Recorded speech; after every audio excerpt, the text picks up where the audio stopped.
How's it going, everybody? In this video, I'm going to be talking about why progress trumps achievement when it comes to happiness.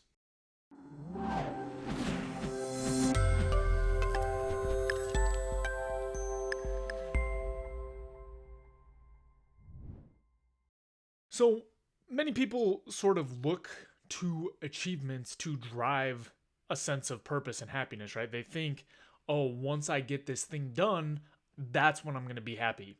And this is really, really common, and videos like this are very common, or content like this is very common, because it's not a very effective way to reliably produce happiness. So, for example, think about the last time that you finished some sort of goal that you had been striving toward for a long time. So, maybe if you finish some sort of schooling, that's something that will come to mind for a lot of people. And then think about for how long you were able to gain happiness just from that one single event. So I'm going to go with this graduation example, but think about how long it took from the time that you graduated for that to actually wear off and for you to stop feeling happy solely because you were able to reach that achievement, right? The day after you did it, maybe the month after, you probably felt really good and accomplished, but at some point, and usually sooner rather than later, that happiness sorts of wears off. So if you're looking to generate happiness simply by achieving things, right? You're going to spend a long period of time unhappy because you're going to be spending so much time focused on this goal achievement. And if you can't figure out how to make that process nice for yourself, you're only going to get these short bursts of happiness in between times that you're really doing things that are unpleasant. Now, there's also quite a bit of research that shows that this is also true, right? For the vast majority of events, including things like becoming paralyzed or winning the lottery, after a period of time, which is generally not very long, you return back to the baseline of happiness that you had before. So these events on their own typically are not enough to induce lasting happiness. And that's why when you focus on achievements as the way that you're going to produce happiness, it tends not to work. Here's another way to sort of think about this.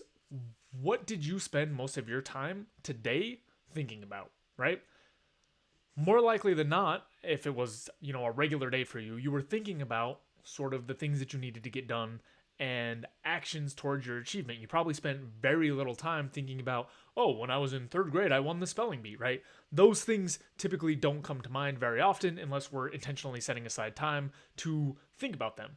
But for the most part, most of our thoughts are going to be focused around the things we need to get to do. And for the most part, our thoughts are going to be focused around the things we need to get done today, not what we did in the past.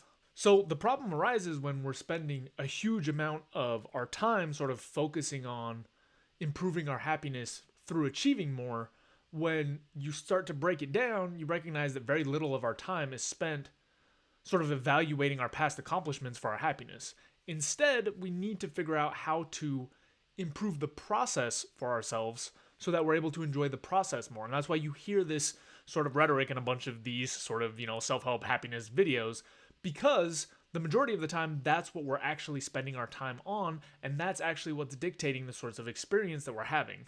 So as far as happiness goes, it's far more important that you build a good relationship with the process, right? Sort of the day in and day out work, the struggles, and the types of achievements and emotional regulation, things like that are going to help you day to day, because achievements will come, but they will also just go, right? It's not very long that we can anchor into these things for happiness. It's just not reliable. It doesn't work that way. We adjust to whatever the achievement is, even if it changes our lifestyle in a substantial way, right? Even if we come into significantly more money or we are physically changed drastically, unless we're working on sort of our relationship with things, right? The way that we think about our interactions and experiences, we are very, very likely to return back to the baseline within a relatively short period of time. So, for example, if you're thinking about starting like a fitness plan or something, getting really honed in on the process, sort of like the daily records and how to give your best effort every day and how to feel good about your individual workouts and how to push yourself, that's going to serve you far better than focusing only on the outcomes to derive your happiness. Now, there is obviously value in achievement, right? There is something to be said for adjusting sort of the approach you're taking when you're not getting the outcomes you want, and sort of, like using tactics that other people have used, and other strategies like this to make sure you're getting closer to the outcomes you're looking for. But if you're hinging happiness against those outcomes, it's just not a very reliable method. So focusing on your relationship with the process and improving the process for yourself should take priority as far as happiness is concerned. So on to the reflection questions. 1. What progress are you making on a project right now? 2. What is your relationship with making progress? So hopefully that helps give you a little bit of a better idea on why it's so important to focus on the process over outcomes. I hear this kind of thing a lot, but I haven't really heard it broken out a lot, in a way that's clear. So that's kind of, a couple extra pieces of information as to why the process is so important, because that's what we're spending the majority of our time doing. We don't spend a lot of time thinking about these sort of past achievements and whatnot. And another thing to really think about is, even within this process, a lot of what happiness is derived from is sort of our day-to-day interactions with various things. So that's where you're going to get the most leverage for your time. Anyway, that's all I've got for this video. As always, if you have any questions, comments, topics you want me to cover, throw them down in the box below. I'll get to them as soon as I can, and I'll see you next time. Thanks for watching. If you enjoyed the video, please take a second to subscribe, as it really helps out a lot. If you're looking for more content, there's all sorts of information over at howtohappy.com.